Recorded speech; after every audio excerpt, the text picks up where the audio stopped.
we believe that likely, and this is more really my personal belief, that Bitcoin really, if we look at the short term, will end this year somewhere between 50 and 100K. It's hard to tell.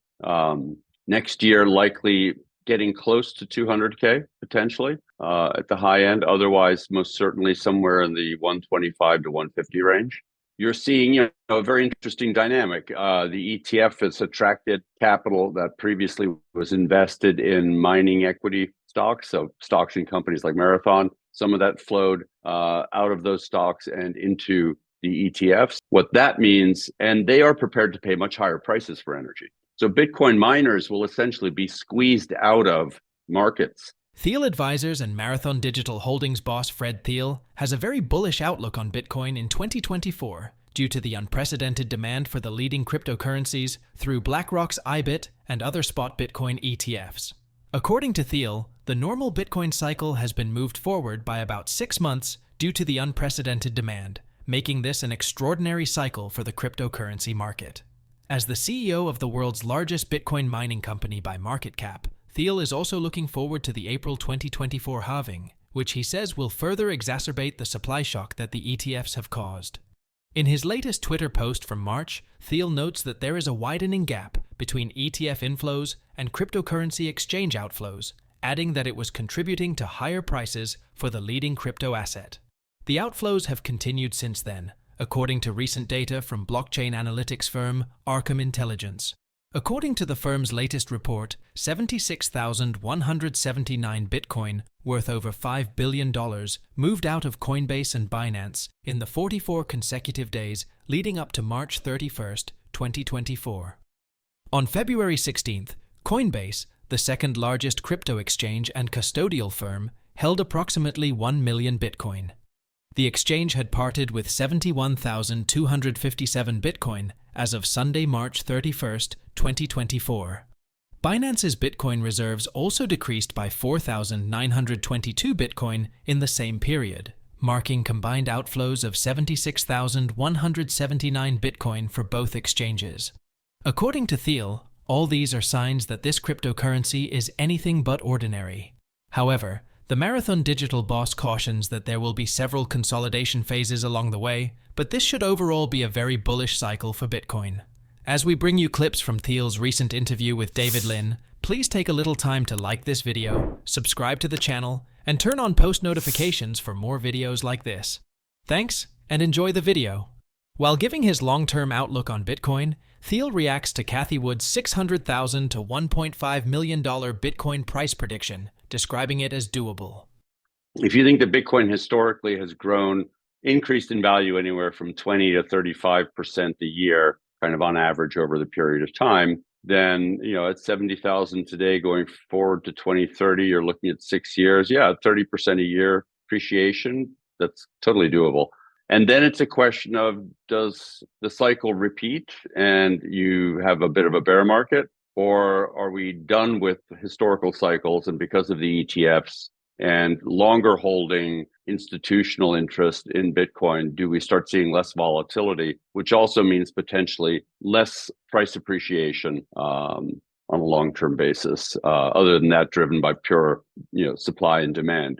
Again, most people think of Bitcoin and compare it to gold or other commodities. The key difference between Bitcoin and gold is that there's a finite supply. There's only 21 million Bitcoin. Arguably 4 million of that 21 million have been lost, and we still have yet to mine about 1 million of it. So you're talking about potentially 16 million Bitcoin that could be tradable on any given moment. Most Bitcoin sits off exchanges in cold wallets, hasn't moved in 6 to 9 months. Over half of Bitcoin hasn't moved in 5 years, all of which says at some price point that Bitcoin will move, of course. But I believe that with the finite amount, if you start seeing, 1% of 401k assets beginning to be allocated to this type of an asset class over the next, say, 5 to 10 years, there's not enough supply to provide that level of investment in Bitcoin without the price going up significantly. So I think all of the longer term indicators are that the price will go up. The question is by how much and how fast, and will there be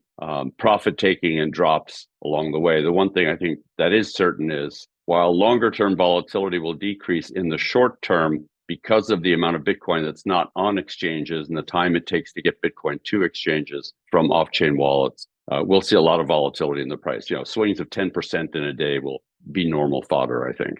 So you have to look at what money it is that is going into Bitcoin that is creating the demand. So you have normal demand that is, if the markets are moving towards a risk-on bias, then you're going to start seeing more capital allocated to higher risk assets, which would obviously benefit Bitcoin.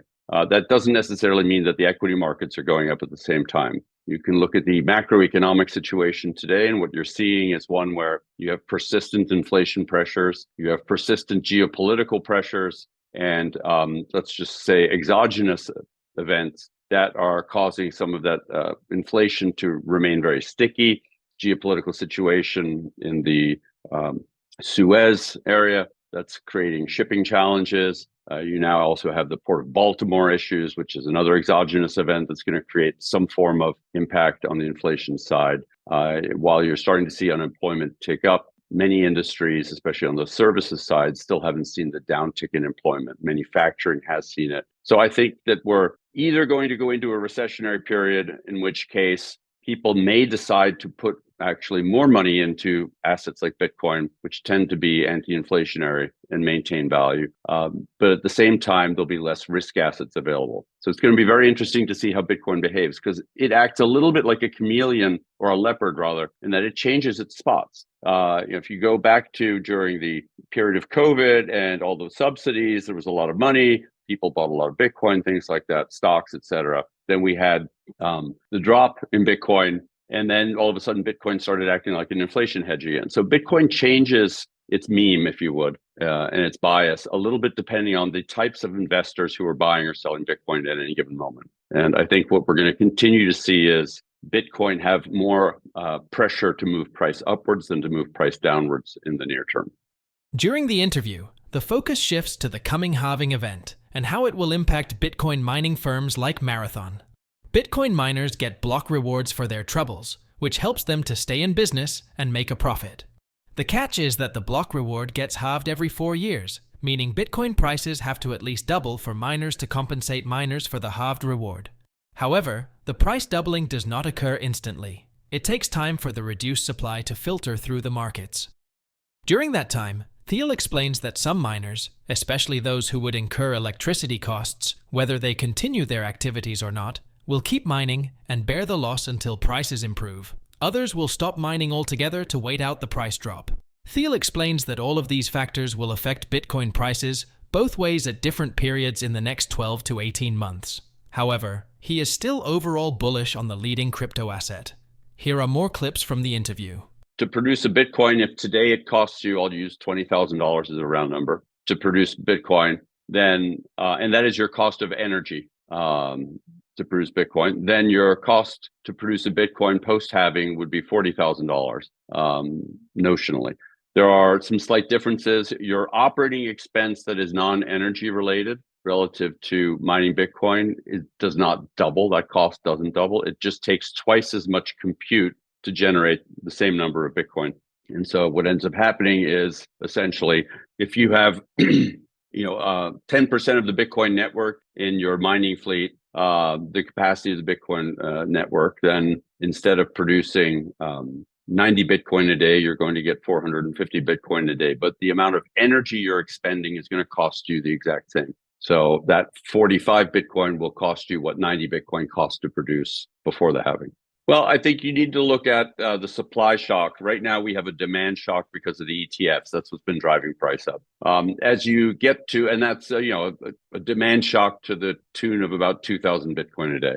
If you look at the halving, we're going to go from having 900 newly minted Bitcoin a day to 450 a day. So you're taking the total new emissions of Bitcoin, if you would, the total supply that is being newly introduced on a daily basis will go down by 50%. We'll go to 450 Bitcoin. In a day when typically 4,000 to 5,000 Bitcoin are trading hands, a decrease of 450 in new supply will likely have some impact on price, though it's hard to determine what it might be. So there's going to be a small supply shock. It's not a big supply shock. It's a small supply shock, but it's still 10 to 15% of typically the liquidity in the marketplace. And again, these halving events will have less impact on the price of Bitcoin over time as liquidity in the market for Bitcoin increases. So if 10,000, 15,000, 20,000 Bitcoin are trading hands a day, then that's very different than if only a couple thousand Bitcoin are changing a day, right? So it's very likely that what we'll see is there'll be some upwards pricing pressure on Bitcoin post-halving. And again, as I said earlier, when we were talking about price predictions, likely we'll end this year above the former all-time high. And then we'll see another run up likely in 2025 as more adoption happens. But it's really the cycle post the peak, so post the next year peak, that will be different going forward. And that's something it's hard to tell because it's a question of institutional demand for Bitcoin. And how's that going to change? Will adoption continue at this current pace, in which case there will continue to be a deficit in available Bitcoin in the marketplace? So there'll be a continued demand shock, so price will go up. There'll be scarcity. In the event all of a sudden there is some major event that causes the price of Bitcoin to drop, you may see a supply glut, in which case you may see price decrement quickly. I think we're in unknown territory, and everybody is, I think many people are betting on the long term that yes, it's going to go up, so I'll keep investing. But people are kind of keeping their fingers crossed that something doesn't dramatically change negatively while they're making these investments. We're very optimistic about longer term opportunities with Bitcoin, and obviously what we're doing and how we're investing. And I think the rest of the industry is on a very similar track. In other news, former FTX CEO Sam Bankman-Fried has broken his silence for the first time since a judge announced his 24.25-year prison sentence. In an email conversation with ABC News, SBF, as he is popularly known, told ABC News' Mark Guarino that the trial was unjust and that he and his legal team would appeal the decision.